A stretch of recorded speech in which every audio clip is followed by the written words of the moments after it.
Hello guys, my name is Samuel. Welcome back to another reading vlog. So for this video, I really wanted to try one of those 24 hours reading vlogs, but I kind of slept in today a little bit and it's already too late. So I'm gonna do a normal reading vlog this week and maybe do that later. To update you on my reading progress, I finished The Curse of the Bane. I'm still in the middle of Harry Potter and the Goblet of Fire. I'm still in the middle of The Lives of Saints. But for the reading vlog, I want to start reading The Cat Who Saved Books by Sasuke Natsukawa. And then maybe I start reading The Vanishing Half by Britt Bennett. So I have these two in mind for this reading vlog, but I also still haven't started on Mistborn, The Will of Ascension, and that's a pretty chunky book. It's getting very late for me to start on it, but I still haven't because I don't have a physical copy of it, and it's kind of a little bit hard for me to read books that size on my phone in ebook format. That's very hard for me. So I'm putting it off a little bit, but I might get to it in this vlog. I don't know. Also, I have a little confession to make. I've been scrolling too much on Instagram, and now I have a craving for romance books. I really want to pick up a romance book and read that, but I'm holding back because it's not in my. I didn't put any romance book in my TBR for this month, so I really shouldn't do that. I want to do well on my first TBR, so. Yeah, I'll be reading these two for now. I'm trying to hold back my itch to read romance books for now and see if I can get to Will of Ascension as well. Oh, I also have the manga, One Piece, but I'm also putting that off because I know if I read one volume, I may continue with it because it's manga.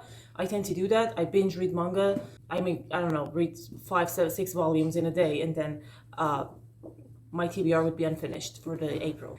So that's it. I'm gonna go read this, and I'll get back to you when I made some progress.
Update. I finished this book, The Cat Who Saved Books. This was a enjoyable read. The Cat Who Saved Books reminded me, at least the very first part, reminded me very much of The Little Prince. The Little Prince is very famous in my country, so almost everyone have read it. I don't know if it's the same everywhere else. It probably is. It's a very famous book. This one reminded me of that.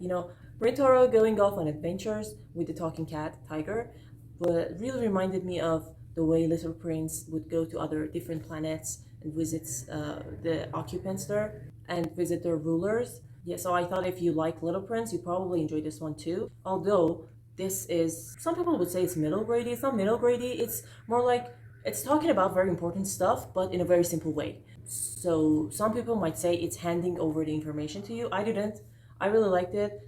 And as someone who loves books myself, I really relate to the things this book wanted to say, wanted to put out there. Although people who would pick up this book are already probably book lovers, they're already probably familiar with the issues, but it's still a good book. As it goes towards the end, I really like the end message of the book, I thought it was sweet. It was worth a read. It's very short. It's not going to take you much time. You can do it in one sitting. If you're interested in Little Prince, if you're interested in talking about books, and if you like the idea of a talking cat taking this bookworm guy on an adventure, maybe you should pick it out. I don't know. Check it out. It was fun. I also finished The Lives of Saints by Leigh Bardugo. That book took me a long time to read. I don't know why. I'm not used to reading collections of little stories, short stories like that. I'm not used to it, so it might be that the book was very interesting. I really liked it because it dragged a bit. It didn't drag.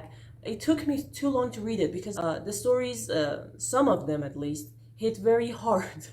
And when when you finish reading some of them, you kind of don't want to continue. You want to put the book down, think about it, and come back to it tomorrow, maybe.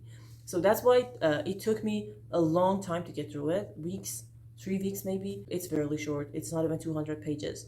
But I really like the stories. I really like the way Leigh Bardugo, she was a detached storyteller, as you expect of this kind of book. You know, it's a religious text regarding the lives of saints in Grishaverse. So you kind of expect that to be detached. The writer should be detached.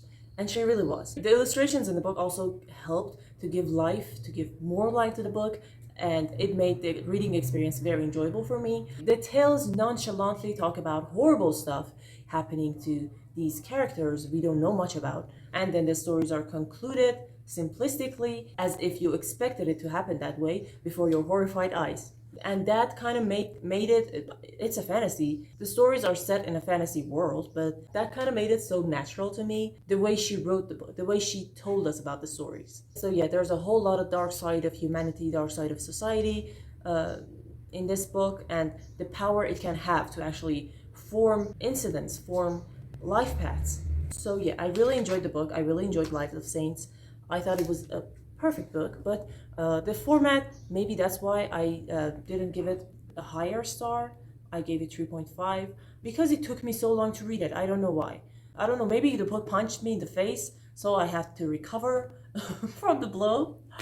Maybe that was it. I don't know. It was a good book. I think you should read it if you are interested in the Grishaverse. I think you should read it anyway if you're already interested in the Grishaverse. If you already read the other books, you should read this one too. It's very short and it's very enjoyable. It gives you a deeper understanding into the minds of Rafkans. And the last thing I have to tell you before I stop this is I started reading, oh no, that's not the last thing.